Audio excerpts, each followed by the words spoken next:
for him. Now, you mentioned, by the way, Harry on the play. Do you think Harry's going to choose to play in the sealed format with this deck? I think Harry will choose to be on the play here. It looks like Harry's deck is pretty aggressive. Yeah. I can tell you he chose to draw. Oh, did he? Okay. This just in. So normally if somebody's choosing to draw, it means that they have a decent number of inexpensive spot removal spells. So we already saw the Thirst out of Harry. We may see additional copies of that. There's a turn 2 Vampire Neonate. A card that we saw to be pretty essential to his deck. And also, by the way, you remember, doesn't have Defender. So, can get in there on an Inspired Charge. Yeah, when you Angel of the Dawn or, do any card like that. Well, there's an Arcane Encyclopedia. To celebrate 25th anniversary of Magic, we've just made Jam Day Tome completely look like poop. I loved Jam Day Tome. I know, but look at Arcane Encyclopedia. Arcane Encyclopedia is incredibly powerful in this sealed format. This is one of my favorite cards to open when I'm playing Core Set 19 sealed. All right, Skymarch Bloodletter was the play for Paul. So again, we have that race of Neonate versus Bloodletter. But there is Gallant Cavalry. So 2/2 Vigilant Creatures for Harry Corvese. That's a card I've drafted quite a bit of as well. And it's a card that combos really nicely with Inspired Charge as well.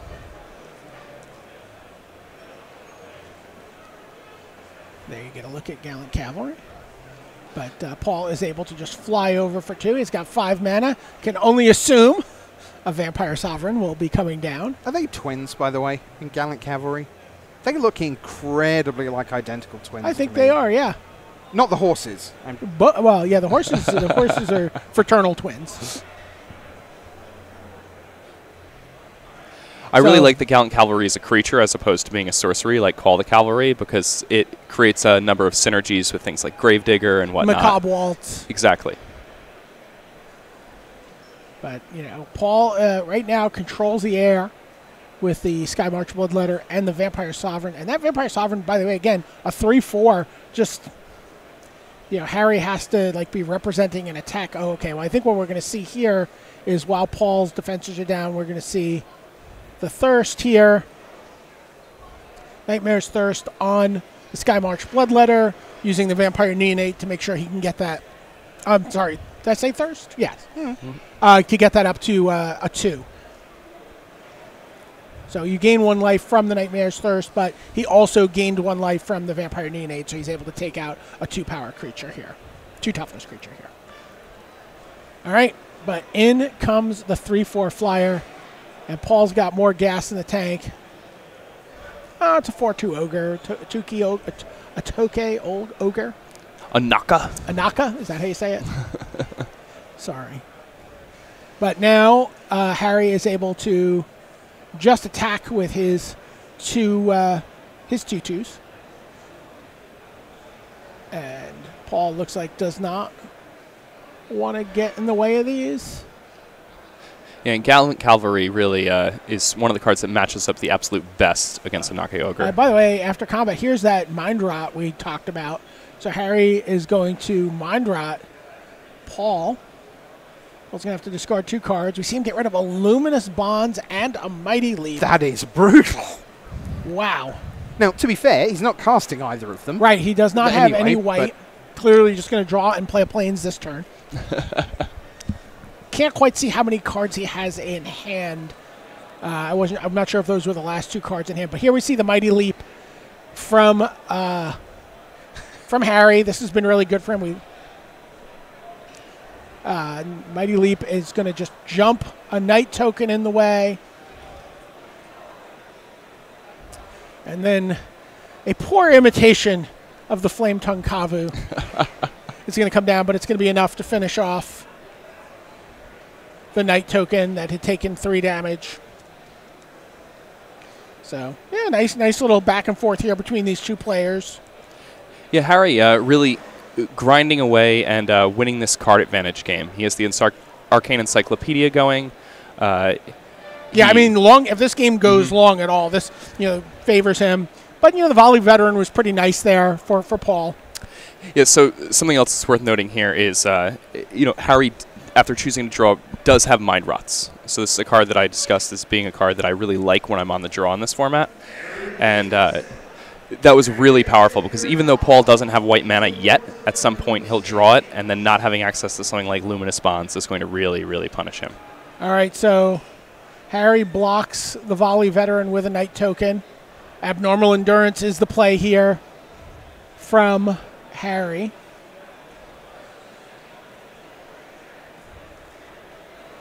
From Paul. I mean, from Paul, sorry. All right. And now just trying to see what... Looks like Harry is down to 9. He's going to go up to 10 here. And Abnormal Endurance often has a nice synergy there with a card like Volley Veteran, returning it to the battlefield so you get another trigger. Paul doesn't have enough goblins in play to make that matter right now, though. Yeah, we saw, the Trash Master earlier. We saw the Bogart Brute. So it certainly has a handful of goblins in his list. And there's a Bloodletter from Harry. And I would not be... We haven't quite... Oh, we did get Harry's. I'm curious if Harry has a card like Macabre Waltz in his deck. He does. Yeah, and that Mind Rot was sided in, I can tell you. Do you generally think Jacob Mind Rot is a main deck card in this format? It's a card I love on the draw, and I'm not a particularly huge fan of on the play. Okay. Because on turn 3 you're wanting to be doing different things, or isn't Mind Rot quite a late game card? Or what's the thinking? So usually with Mind Rot, I want to be getting rid of my opponent's last 2 cards or 2 of their 3 last cards. And the turns, the way in which that's curving out with the other cards I'm playing, it usually lines up that way much better when you're on the draw. Wow, look at this. So Pegasus Courser was the play for Paul Kulik, but then Meteor Golem just lands on the Pegasus Courser, puts like a winged crater into the ground. Meteor Golem, card people have said is the best uncommon you can open in this sealed format. I was having a discussion with some people about the best cards to open in sealed on Facebook, and this was a card that a number of people look. I'm just always going to play this card, and this is what I want, and it deals with just about anything. Does indeed, Planeswalkers and all. Yeah. So here you see a Johnny's Last Stand, a Skymarch Bloodletter, number 2, and Harry is firing on all cylinders now here in this game too. 2 cards in hand for Paul, and Harry is just going to be able to, if he doesn't just finish him off, be able to, oh, look at this. The Vampire Neonate is attacking. Oh, what could that mean? Yeah, we saw it discarded on turn 3 in game 1, so we already know. But it could also just be like, look, I just want to upgrade one of these creatures into a 4/4 flyer with Johnny's Last Stand. You want to eat something? Go ahead. That's a good point. Right, you talked about that idea of, I don't know, 2-for-1s. I don't know if that's quite up to that level, but it's a 1.5-for-1. So he is going to block the Vampire Neonate, but you know what? Harry has everything. And that's lethal. And that is game. Ah, nice game there from Harry against Paul. Paul stumbled a little bit on his 3rd color there, and Mind Rot took some great cards away from him. But Harry, chose to draw that game. So it'll be very interesting also now to see what Paul does here when he is given the option and how that might affect Harry's sideboarding decision. A card like Mind Rot, play draw dependent for him. Yeah, it's interesting, BDM, because that word option, a lot of players don't think that play or draw is an option. They just assume it's sealed. I will be playing. Of course I will be playing. There's never a time when you don't want to play. And the better up the chain of players you go and you ask that question to, the longer it takes before they decide to tell you when it's correct to do the other thing. And the fact that there is another thing sitting there for you to do, it's no surprise to find Harry as a player who is exercising that option. Right. Oh, absolutely.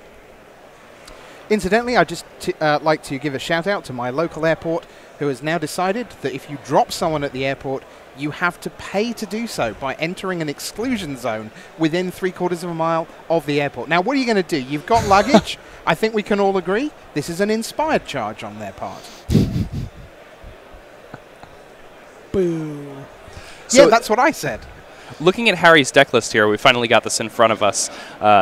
He has a Cleansing Nova also. Oh, wow. Which I mean, now, remember you were asking about bombs? Yes. That's one of them. Oh, is it? Yes.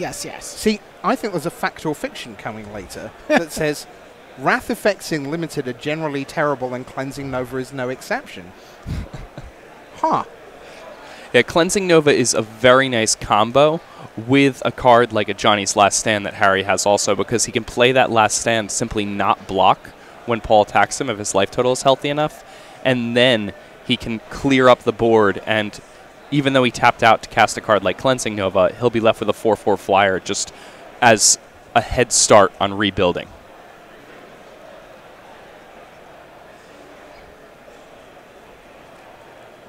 It's also just a great card to be on the draw with. Your opponent plays out their whole hand. Cleansing Nova works out well. NFL Ed in chat says, Cleansing Nova is very good, not a bomb in my view. I'd like to ask you, NFL Ed, what do you think about Anthem effects? Wow. Just getting things started here, Rich. By the way, I misspoke before. Harry does not have a Grand Prix title. Okay. He does have 4 Grand Prix top 8s. Which you can exchange for. Yes, you Grand can. Prix Yes, title. it is redeemable on the 4 for at the 1. prize wall. Yeah.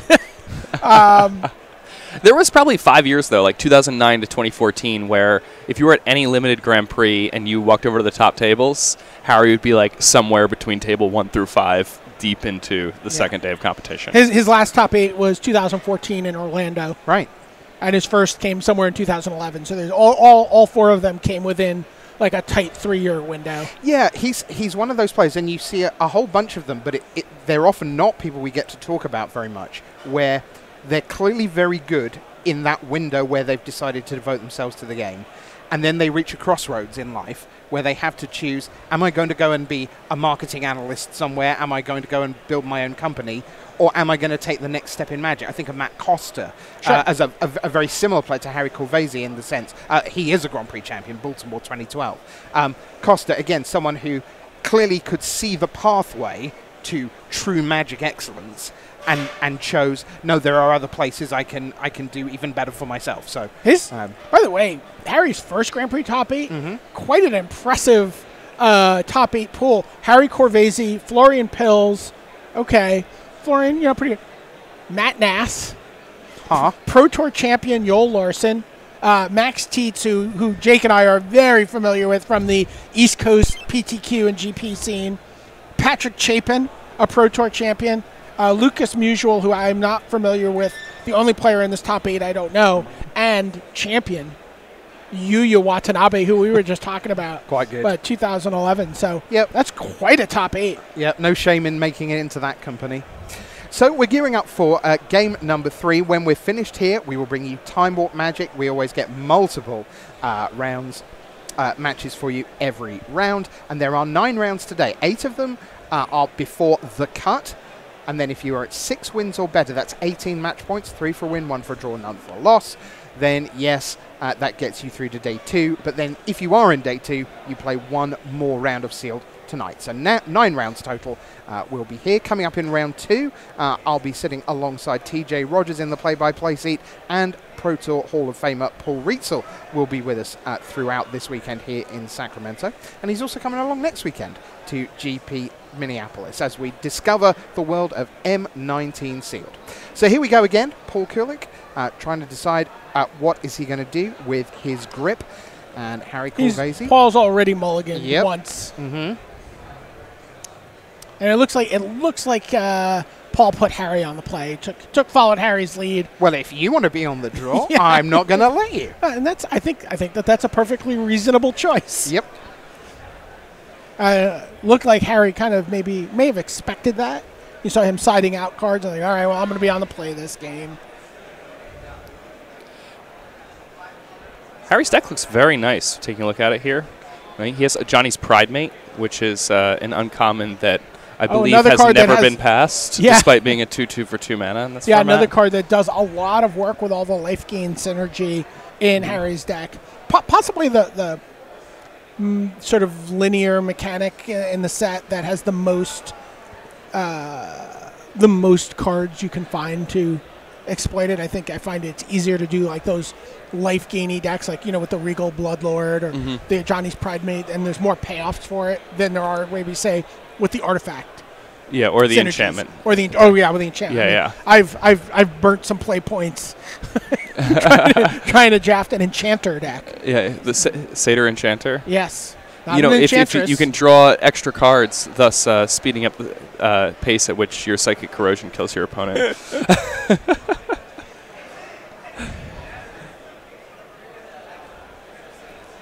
But the thing about the life gain deck, the black-white life gain deck, that I think makes it the most powerful synergy in this format is that most of the cards you want to be playing in that deck are powerful in their own right. So they're not cards where you need the synergies in order to make them strong cards. They're just good cards. Even something like Pridemate, which is obviously a card where you want to be gaining life so much, it's still just a 2-for-2, which is perfectly defensible. And the other cards are cards that you're happy to be playing. You want every Herald of Faith you open in your deck. Yeah, you play 3 for sure. Would you play 4? I would play 5. 5 drops? Really? Yeah. Okay. It's sealed? Yeah, sure. Yeah. Okay. It's a Herald of Faith. I mean. All right. Well, Paul has finally found a set of cards that he is ready to work with. It looks like it might be 5. Oh no, he is actually on the play. He put Harry on the draw here. So, and Harry, I'm sure, not unhappy about that. Might like to have that Mind Rot back in his deck, but assuming he took it out. And there's the Ajani Pridemate you talked about, Jake.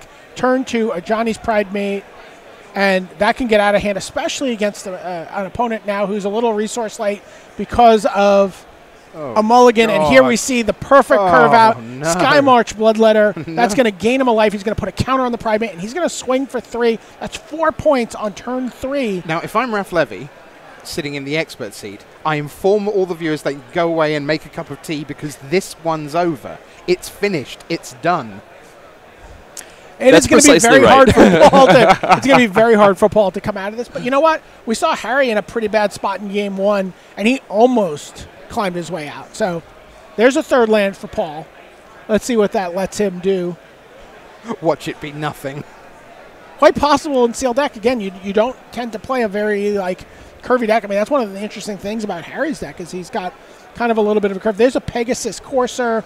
He's maybe hoping that'll keep. That's not terrible, actually. Yeah, I mean, it keeps the Sky Scanner back. It holds off the Sky March Bloodletter, and basically just the Pridemate's going to attack here. That is actually, as not terribly exciting 3 drops go, that is actually a very good play. But there is Herald of Faith, and Harry has just kind of stumbled on turn 4 in the perfect curve with his Sky Scanner, but can't complain about this turn 2 through 5 here for Harry. Just putting, in fact, his deck looks complete. There's the Luminous Bonds, though. So that is going to keep the Herald at bay. And again, right now, Paul's only real concern here is that Pridemate. And, maybe he can find an answer here for it. Harry's got a lot of lands. That's land number 6. Everything's attacking here. Paul's at 8. Is this going to be another Inspired Charge? Yeah, it smells like it's either Inspired Charge or an Abnormal Endurance. And either way, Paul, he has to block here. And even when he does, it's not going to work out well for him. There you see him like, okay, all right, I got to block something. Love to block the Sky Scanner and actually get something off this board. But you see him talking it through. You know what? He's actually just worried about that Inspired Charge, and this is the block that lets him not die to that. Right? If there's a Inspired Charge, that would put Paul to 1. But there's Gallant Cavalry, and 2 creatures. Man, Harry's deck has just looked spectacular. There's Could it be? A 5th land for Paul. And it's a second white. It could be a Cleansing Nova. Oh, there's the hand from Paul. It's the Cleansing Handshake. There we go. All right, Harry Corvese fell in game 1, but managed to come back here to win the next 2 games. Got to be on the draw both times. So great work there by Harry. A little unfortunate for Paul to go down that way in Game 3, but that is Magic. Okay, so Jake, we're going to do a card of the match every round. So as the weekend progresses, we get a sense of what kind of things are making the difference. So where do you want to go for card of the match for round number 1 here? I'm going to say that the card of the match is a Johnny's Pride Mate. Okay. I think it is the card that best exemplifies what Harry was trying to do with his deck, and in Game 3 we got to really see what that card can do and how that card can just completely take a game over when played in the second turn. Right, and it's a card, it's uncommon. We're going to see a ton of that potentially tomorrow, where you can take it early and you can actively be trying to do that. Harry's in Sealed, the trick is to identify the synergies you've been given. Tomorrow the idea is to start with a place and then go, what synergies can I make? So we mentioned another player in the feature match area this round is Brandon Scheel.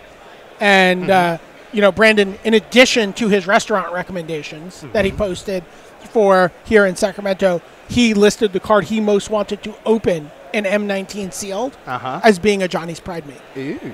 And Brandon's another player, again, like Harry, who, super formidable limited player and, someone who... when he says something like that, I go, oh, interesting. So perhaps a card I was overlooking a little in Sealed. So here's a hypothesis for you, and you can just bear in mind this at home. This is a format we've already mentioned in the Open. We talked about Sleep as a card. We talked about Banefire as a card. I submit to you that this is a format packed with cards that end stalls. When you think you're ahead, suddenly someone goes, well, actually, Banefire you for 9. Well, actually, tap all your things and kill you. And that, therefore, a card like a Johnny's Pride Mate, which says, on turn 3, I'm going to make a Skymarch Bloodletter and attack you for 3. Then I'm going to attack you for 5. I've got an Inspire Charge. I've got Make a Stand +1/+0 and Indestructible. We are not getting to a game where we sit looking at lots of permanents. I'm going to aggro you to death. And that's the way to go. Well, you know what? I know that we have an interview with Harry, and we can find out if his plan was to aggro people to death. Hey, Harry. Hi. Brian David Marshall here. I got Rich Hagon. I got Jake Van Lunen with me, and we just watched you play that match. Talk to us a little bit about how you came up with this black-white deck. Did you see the Regal Bloodlord and just go, okay, I'm going to build out from there? I mean, in my pool, the black-white deck definitely had the most depth.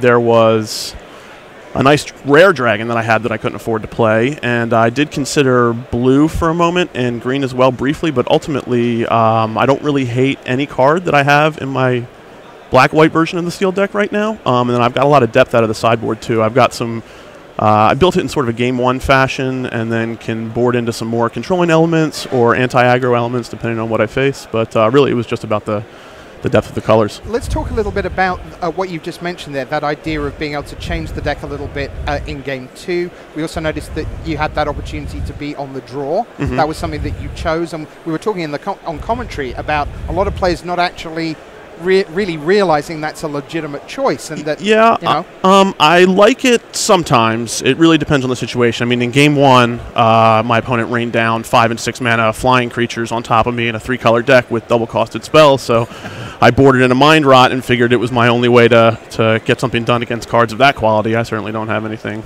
too much like that, I don't think. So that was sort of the strategy there. But also in some more like control-on-control type matchups, it can definitely be good. Or I guess if you're up against an aggro deck, and you're also an aggro deck, maybe like old mono-red Sly Mirrors, you might want that extra card.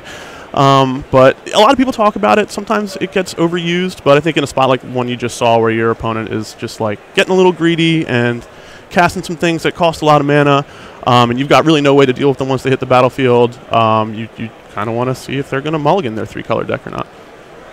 Now, an interesting question I have is, in the first game, you had Nightmare's Thirst, and you had the Neonate in play, and you chose to activate the Neonate on your main phase, and then you used it to deal with a Bloodletter on the other side of the table. Yeah. You kind of had some decisions there, but your opponent had open mana.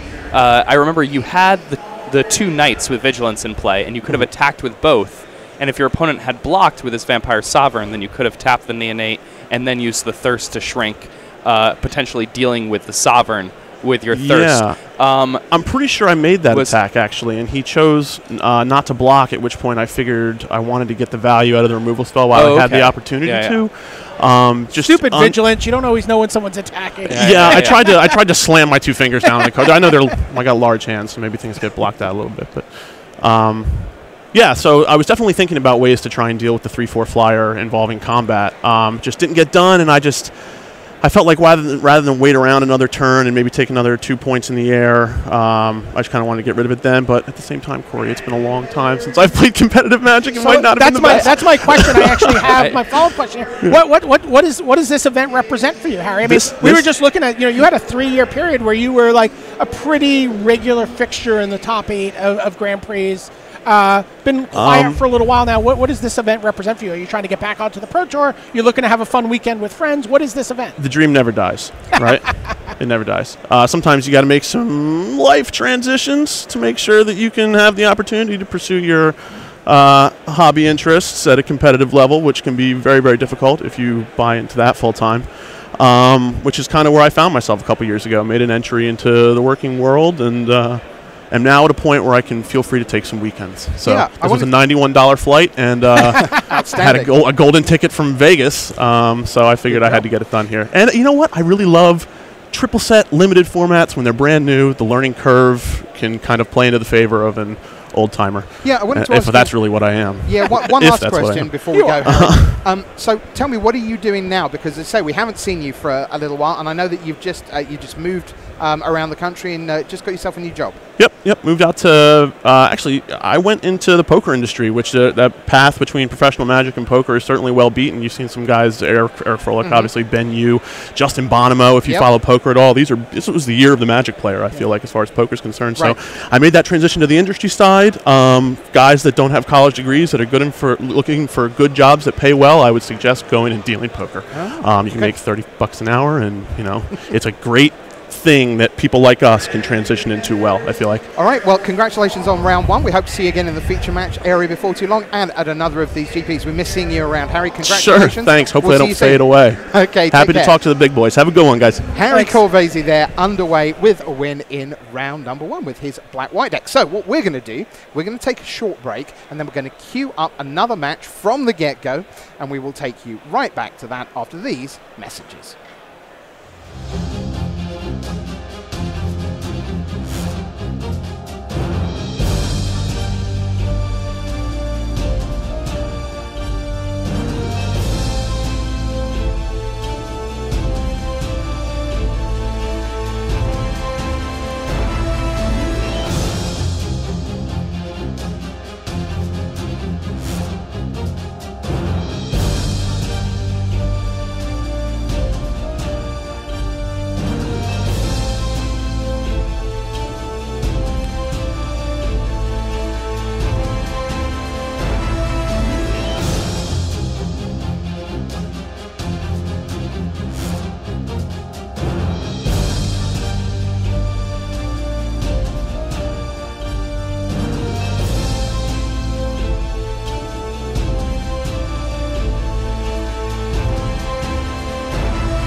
Hello everyone, welcome back to MTG Launch from Grand Prix Sacramento. Rich, Brian and JVL here with you, and coming up we've got TJ Rogers and Paul Reitzel. That's your commentary lineup this weekend. So we're in round one, we've watched our main match, we've seen Harry Corvese win with black-white life gain-ish kind of deck going absolutely. on. He had Regal Bloodletters, the Nightmare's Thirst, and the card was the whole deck was pretty sweet. Johnny's Pridemate. Yep. Yeah, so very he sweet. is underway, and then one of BDM's very good friends, Brandon Shield, with his Sacramento restaurant recommendations firmly memorized. You know all 5 of those. I right? do. Good. And they're all right near here. Did you go to all 5 last night? No, I went off the board to a cheese restaurant. I hate you. So, moving on, it's time for more Magic, so let's head down once again to the feature match area, more round 1 action, and it is Brandon Shield. We're just about underway. He's on the right of screen, and as you already see, Gravedigger has done its thing on turn 4, Child of Night as well on the board, and then we've got the 3-2 for 3 for Erin Kelly on the left-hand side of the board. So that is a Loxodon line breaker there for Erin Kelly. She's going to put that in the path of Child of Night. And Brandon's going to gain a little bit of life, get in for 2 with his Gravedigger. You see an Essence Scatter in his yard as well. See another Gravedigger in hand. And I can't... Yeah, it's Isareth, the Awakener. So that's a card that lets him regrow creatures out of his graveyard. Yes, this is a 3/3 Death Touch, and then whenever it attacks, you can pay X, and if you do so, you can return a creature from your graveyard to the battlefield with converted mana cost of X or less. And this is another card that combos really nicely with Gallant Cavalry, a card that makes that being a creature actually matter. Well, here we see Erin Kelly. She has a great turn here. Luminous Bonds for the Isarath and Centaur Courser to hold back the Gravedigger. And more mana here for Brandon Shield. Brandon's like the guy most likely in the room to be playing 19 lands in his seal deck. And he has never been someone you would accuse of being in a hurry to win a game of Magic. I absolutely agree with that. That is who he is.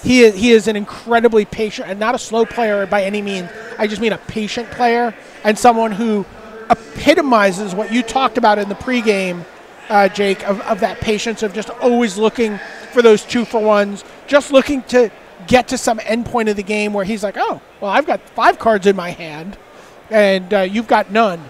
But there is Gaspark Twins for Erin Kelly, and Brandon's going to need to find a way to deal with that. He's tapping 7 mana, and, well, you know what? It's a Meteor Golem. That's not a land, so I'm going to kill it. Basically just looking for non-land permanents for that 3/3. And by the way, still holding a Gravedigger. So, if that Centaur Courser and that Meteor Golem get into a fight, we're going to see a part 2 to that disaster movie for Brandon Shield. Yeah, and the Brandon Shield, just grinding away with card advantage. That Meteor Golem, essentially a 2-for-1 built in 1 card, dealing with one of your opponent's cards, giving you a 3/3. These Gravediggers, giving you a 2/2 body, getting back a creature from your graveyard. He has another Gravedigger in his hand. He can start chaining his Gravediggers. And look at this. Brandon is pretty happy to take that trade the Golem for the Courser.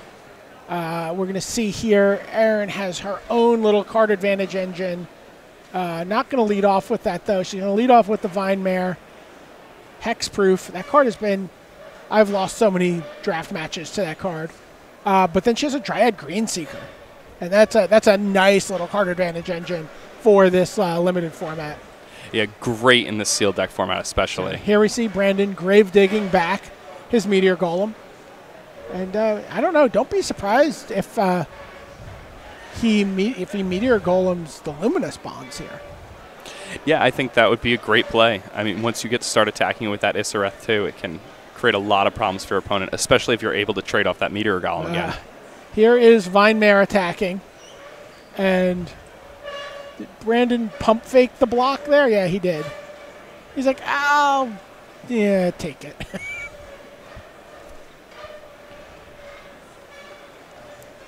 So here we go.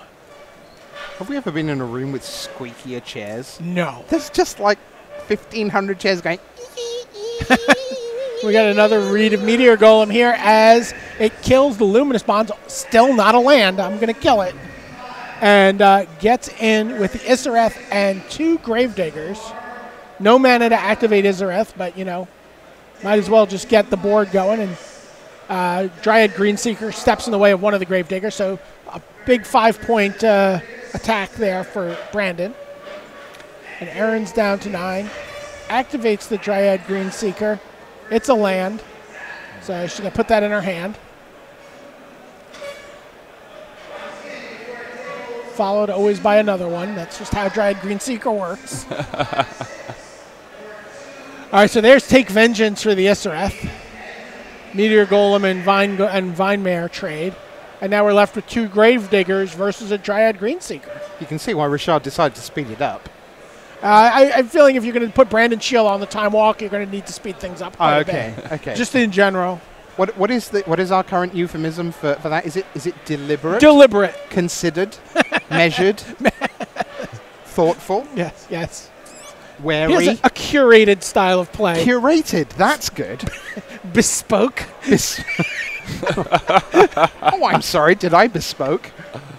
All right, so Dryad Greenseeker, providing that kind of just source of card advantage late in the game. We're not really, Erin hasn't really found anything, but it helped her plow through a bunch of lands. But Totally Lost is going to put the Dryad Greenseeker on top of her library. Yeah, so what Brandon did there is he cast Totally Lost in response to the activation of the Greenseeker. Therefore, when the Greenseeker's ability resolved, it saw itself on the top of the library. Yeah, and then Strangling Spores clears the way, and Brandon is able to take game 1 here. He did, and I can tell you that he goes on to win game number 2. And the reason we've come back to the desk is that just off camera, Paul Rietzel is going, let me in, let me in, let me in, which we'll do after this break.